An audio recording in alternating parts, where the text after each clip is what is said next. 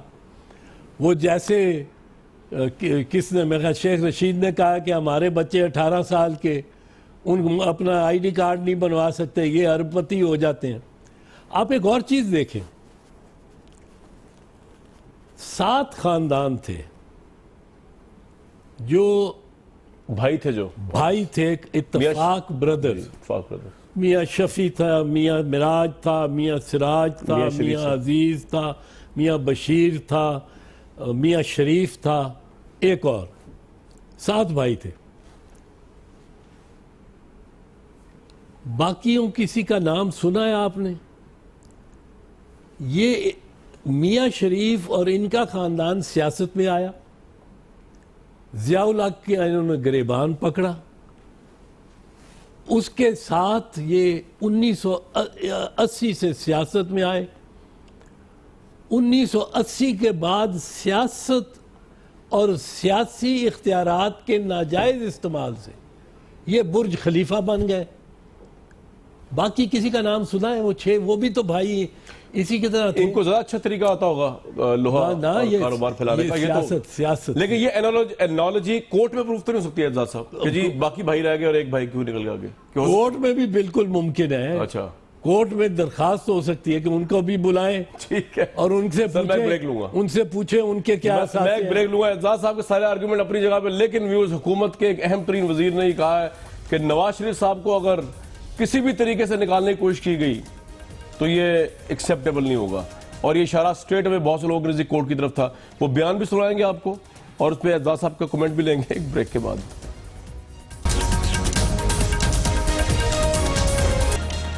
Viewers, بہت warm welcome back to this show. Ejaz Ahsan صاحب ہمارے ساتھ موجود ہیں، لیکن میں اعجاز صاحب کو سنانا چاہ رہا ہوں حکومت کا موقف کیا ہے اس کیس کے اوپر۔ جی سنتے ہیں۔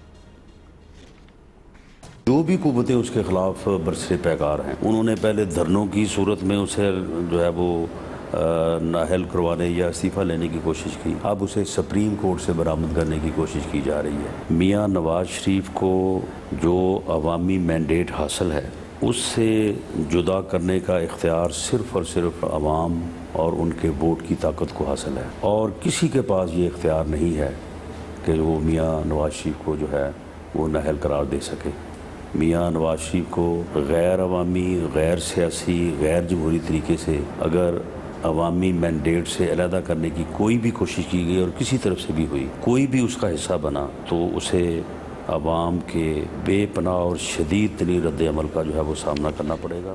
لوہی چوئی صاحب پنجابی تڑی کہتے ہیں، تڑی ہے، میں کوٹ نوں لائی تڑی راہ صاحب نے کوئی بھی حصہ بنا، کسی نے بھی یہ حرکت کی نواز شریف صاحب کو ہٹانے کی عوامی فیصلے کے علاوہ، یعنی عدالتی فیصلے کے تحت کرنے کی کوشش، اگر میں اس طرح کروں تو یہ ایکسیپٹیبل نہیں ہوگا۔ خواجہ سعد رفیق نے بھی ایسی بات کی ہے، طلال چودھری نے بھی ایسی بات کی ہے، کالا یا سیاہ یا کالا فیصلہ ہم تو یہ ججز کا پریشر لے سکتے ہیں اس بات کا یا نہیں کبھی بھی؟ ججز کی اب ماضی، اگر سپریم کورٹ کا ماضی ان ججز کا نہیں، یہ ویسے اچھے زیرک جج ہیں، ان سے مجھے توقعات بہت بہتر ہیں، پر جو سپریم کورٹ کا ماضی ہے وہ ذرا ذہن میں رکھنا چاہیے۔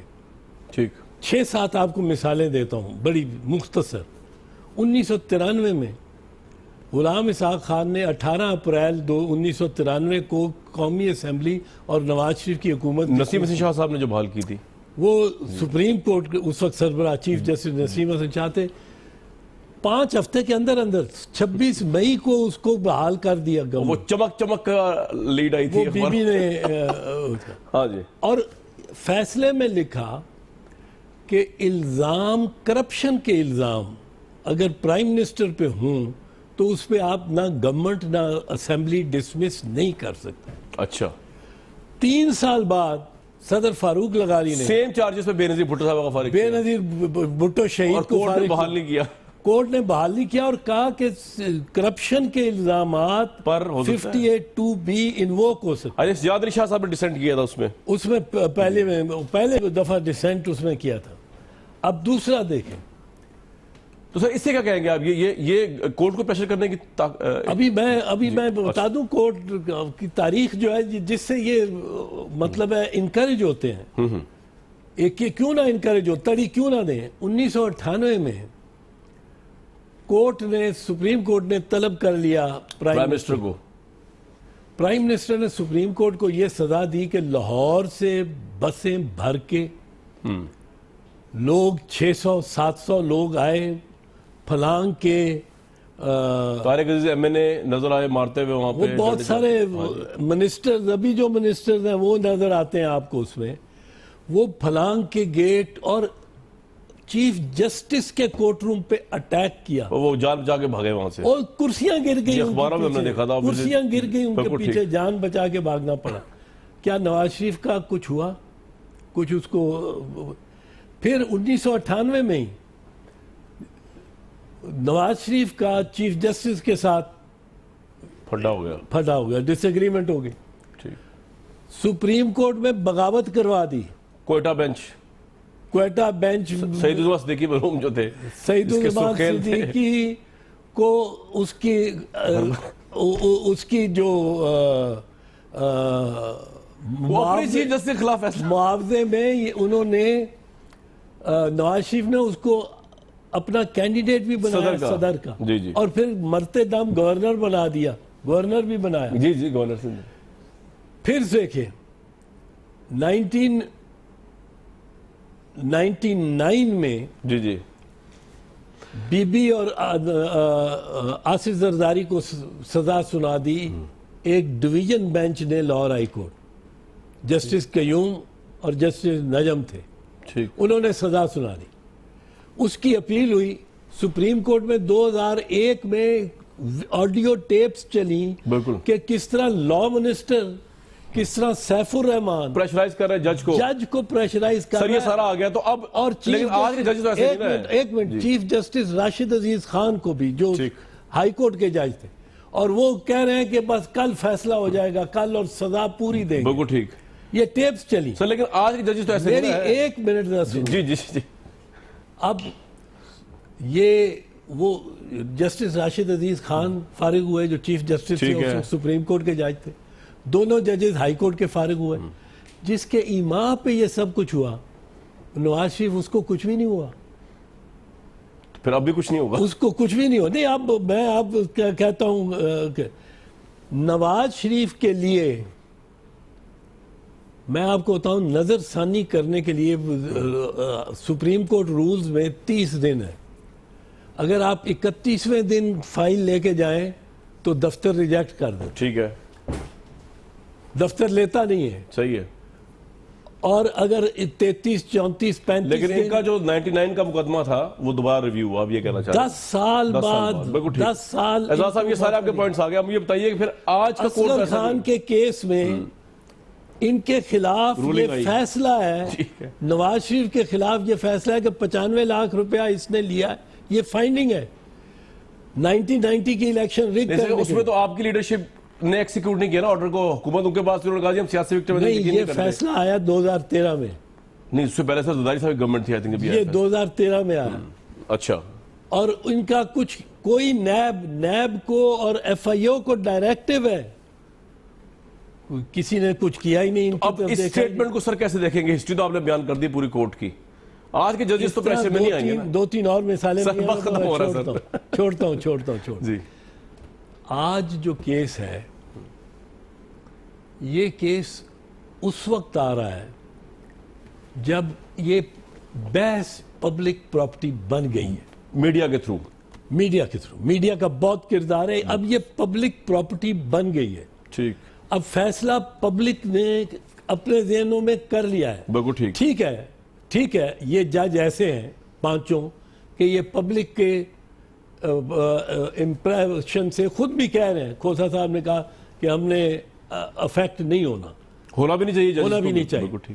لیکن یہ واقعات ایسے ہیں. اوبویسلی کانٹیکسٹ میں ٹھیک کہہ رہے ہیں سر. مجھے بریک لینی ہے ایک, اس کے بعد میں آپ سے پوچھوں گا کہ پھر بھی اعزاز احسن صاحب اتنے حتمی طور پر کیوں ایڈمنٹ ہے نواز شریف صاحب کو کی نااہلیت کی اس کیس کے اوپر, جبکہ کیس ابھی چل رہا ہے. ایک بریک لیں.